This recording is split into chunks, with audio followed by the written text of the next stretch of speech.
Thank you. मेरा next question इस पे है कि आप दोनों के करियर्स और फील्ड ऑफ ऑपरेशन डिफरेंट रहे हैं। जिस बारे में आप लिख रहे हैं उससे भी वो भी कम्प्लीटली डिफरेंट था दैन योर करियर और प्रोफेशन बिफोर दिस।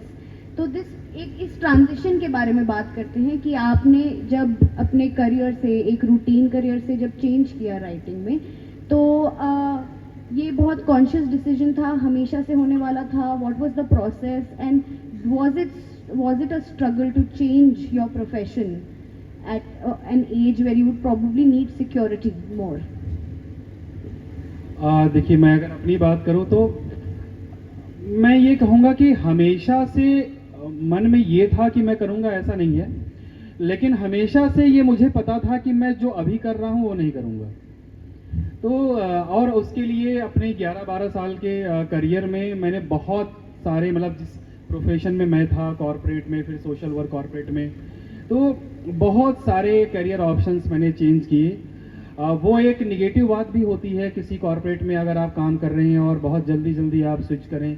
स्विच इसलिए नहीं कि ग्रोथ चाहिए थी, स्विच इसलिए कि किसी भी एक जगह मुझे लगता था कि अब हो गया, मतलब कुछ नया चाहिए, और वो हमेशा था। तो बीच में एक 4-5 साल काम करने के बाद मुझे लगा कि हमेशा तो ऐसी पूरी लाइफ नहीं कर सकते, कहीं से तो ये बात उठ रही है, उस बात जहाँ से उठ रही है उसको जानना जरूरी है।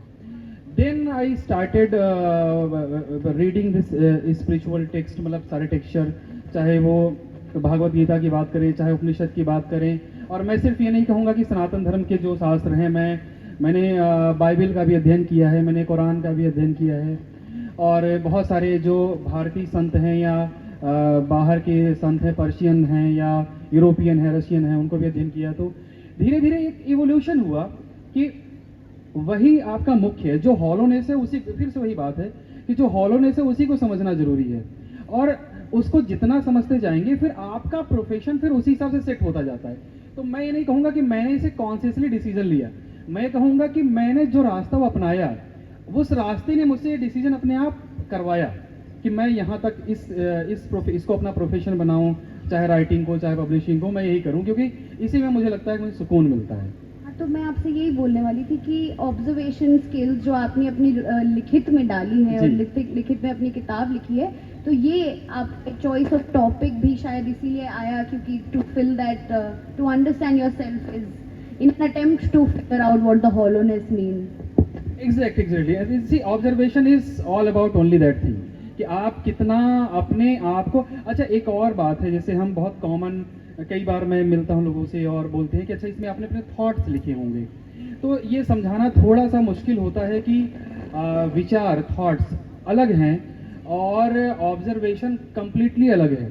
कई बार सामान्य भाषा में विचार को अवलोकन कहा जाता है, जबकि ऐसा नहीं है।